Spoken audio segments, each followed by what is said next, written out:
What is your name? My name is Sheila. Sheila, where do you come from? Chicago. Chicago. How long have you been teaching English? I just finished my 9th month.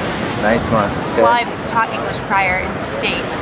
Really? So, yeah. In a public school or yeah, what? public school. Public 3rd grade elementary, and then I came here to Korea. Now it's middle school, all boys. Right. So how do you like it? Love it. Absolutely love it. It's a very hard country not to fall in love with. Great. What's been the biggest challenge you've had teaching and living abroad? I don't know if I've really had that much of a challenge. The most is when you're trying to get the kids to quiet down, because I work in a public school here, and there's 40 kids sometimes, and it's sometimes hard to get them to quiet down, but they usually are very attentive and they listen, especially with public school, and their grades counting. Their behavior's a lot better. How do you control them, get them to quiet down? Well, I used to take away their recess time. Okay. I would take like 5 minutes away, then they'd have to meet me in the English room. I stopped doing that because I don't like punishments. So I basically just talk to them and ask them to just listen and explain why learning English is important. I build a really good rapport with my students, and it's worked out very, very well. And to get them quiet down, I just flip the lights on and off, and they don't do anything. Right. They're good cats. What advice would you give to someone who's interested in coming abroad to teach? To teach, do it. I don't know what about any of the advice I can think of, other than close your eyes, jump in, and enjoy every moment. It's not a difficult task. Just be passionate, keep your head in the game. I mean, it's a lot easier teaching here than it is being an actual teacher in the States. So I would suggest it. One of the best life experiences you can have. Great. And last question. Do you have a favorite game, activity, or other classroom tool you'd like to share? Sometimes I do like hot potato. It sounds really silly, but like play like music, the hot potato, and then whoever has it, I ask an English question and they have to answer it. Like so, review games. Right. So how do you play that? What do you give them? Okay, well you have the music playing, and then you have like I wrapped up like masking tape into a ball. Okay. And the kids just throw it across the room. You know, you have to make sure you have to throw it to somebody who has not answered or was not had the actual like ball. And then I stop the music, and then I ask an English question, and they answer. If they get it right, they keep standing. If they get it wrong, they sit down. Okay. So we play that for review. They tend to like that. And bingo, obviously, just games. The more games you can find, the better it is to teach them. What is your name? My name's Anne. Anne? Hey, where do you come from? Chicago. Chicago. How long have you been teaching English? This is my 3rd year. 3rd year. Okay.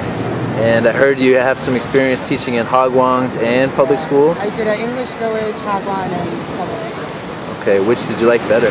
Public school. Public school. Yeah, Hagwon was horrible. English village was like babysitting. It really wasn't teaching. I recommend public school. Yeah. What's been the biggest challenge you've had living abroad, teaching abroad?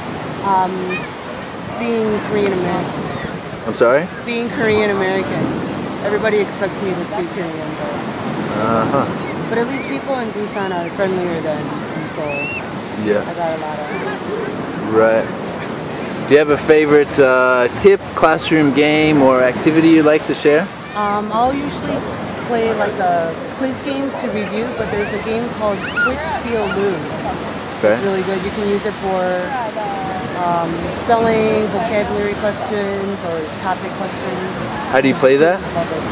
You get on 4 sheets of paper, you'll write switch, 4 pieces steal, 4 pieces lose, 4 pieces give, and then you write point increments, and then another 4 pieces with plus point increments. And you divide I divide my class into 6 teams because I have 36 students usually. And you'll have one person from one team and 2 teams on each other. So team 1, team 2, one student comes up. Usually I'll do a spelling word. So I'll give them a spelling word, and first person to write the word correctly and puts the chalk down, they get to pick a piece of paper out of a bag with the switch, steal, lose on it. And then they'll either get the points or switch with another team, steal from another team, or plus points. They get excited because they like competition. Right, right. What advice would you give to someone who's thinking about coming to teach abroad?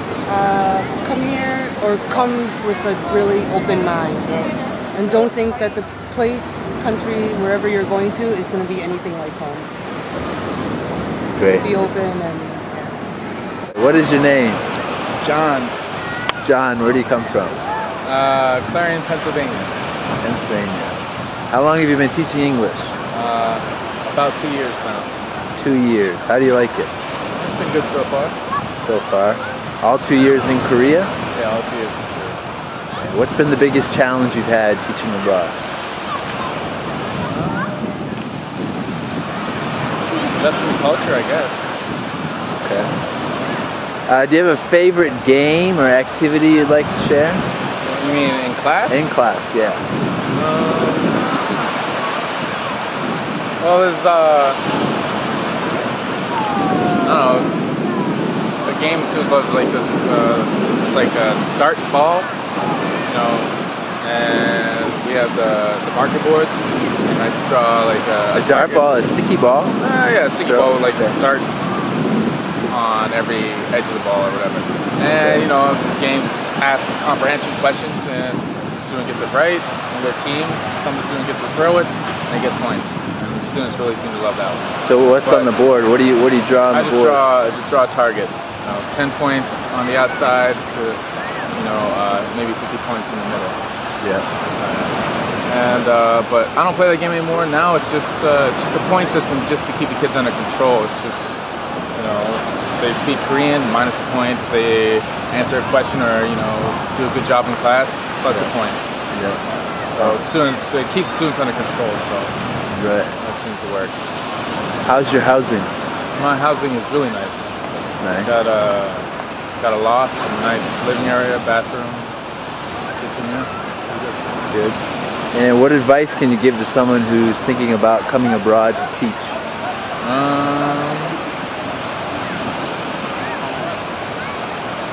Be able to handle a lot of bullshit. That's all. A lot of bullshit here, and you can put up with the stress. You'll be fine. Just remember, you're in another country. That's all. What is your name? John. John, where do you come from? U.S., Iowa. Iowa. Okay, how long have you been in Korea? Like 22 months. 22 Almost 2 months. years. Yeah. How do you like Korea? Korea's cool. I have everything I need, but the culture is a little bit difficult at times, and it's nothing you can't handle, but it's always there. It's always over your head. It's always booming. Yeah. You can always feel the culture, the difference, but also the similarities. Okay. Well, what would you say has been the biggest challenge living abroad and teaching abroad? Teaching abroad, you know, really, it's not all that challenging. Just getting off the plane, getting the gumption to leave your country, to leave your comforts. I think that's a pretty big challenge. Also, dealing with hagwons and that uncertainty, and I don't know. Have you had any problems like with your hagwons? No, my hagwon sold its business, so it changed hands, which was kind of weird. So there's, I don't know, when the hagwon, when a business changes hands, there's always different rules and whatnot. But I don't know, it's always kind of hard to adapt to. Right. Do you have a favorite classroom game that you'd like to share? No, nothing really. I teach university students now, so I don't really play too many games. Or activity? Is there some activity? We do a lot of free talking, just a lot of conversation-based activities. And is there any advice you could give to someone who's interested in coming abroad to teach? Be adaptable. Research your school. Research what you're getting into. Don't always believe your recruiter. Talk to your school yourself. Talk to foreigners in the school yourself. And make sure it's a reputable school. And I would say apply to public schools before thinking about going to a private institution that is business oriented.